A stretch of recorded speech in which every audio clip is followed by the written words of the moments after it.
Welcome to the deep dive. Today we're tackling something, well, something you probably think is pretty straightforward. Slow motion. Right. But our source for this deep dive, motion theory, time is resolved motion, it makes some really bold claims, challenges everything. It really does. Straight out of the gate, it argues that slow motion, when we watch that video back slowly, Yeah. we're not actually like pausing time or even slowing it down. Yeah. It suggests it's actually a clue. A clue. To what? A really profound one, it argues, about the fundamental nature of reality itself. Okay, wow. So if it's flipping our understanding like that, what's the biggest claim it makes about time? Because that's pretty fundamental. Well, the central idea is that time. It isn't this separate thing flowing along like a river we're all in. Okay. Instead, what we call time is simply our measurement, our way of tracking how motion resolves within any given system. How motion resolves. Can you unpack that a bit? Sure. Think about a clock. The hands move Right. in a loop, or a heartbeat, a steady rhythm, or water flowing. These are all motions, cycles. The theory says time is just us measuring those inherent movements, those patterns, not some external force ticking away. Huh.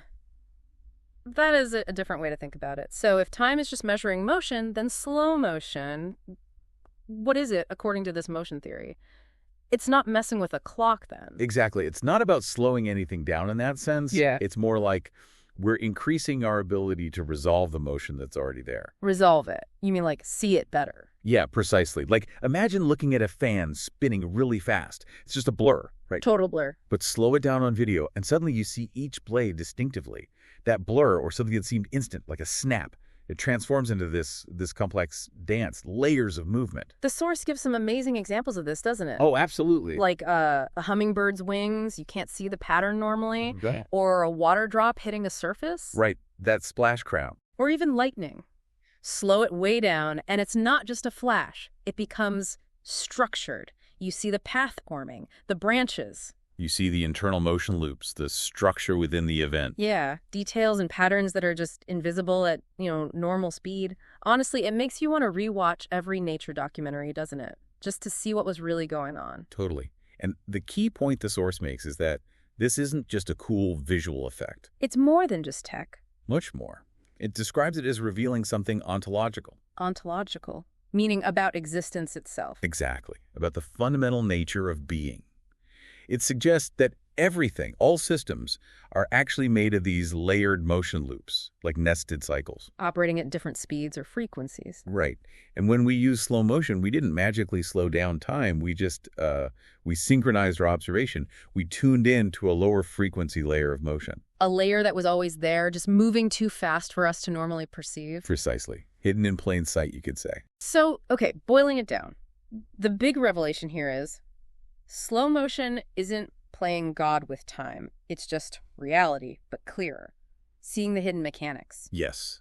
Uncovering the motion that makes up the world that was maybe too fast or too fine for us to resolve before.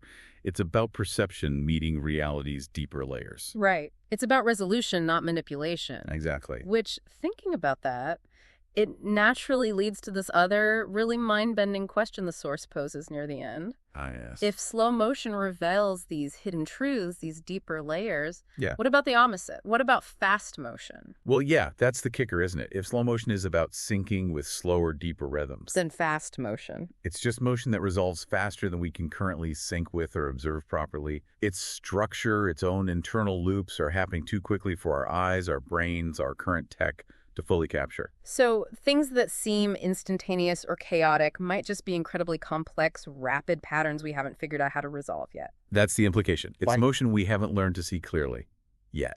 Wow. That really is something to chew on, isn't it? Makes you wonder what intricate dances, what structures are happening all around you right now, just waiting for us to find a way to resolve them.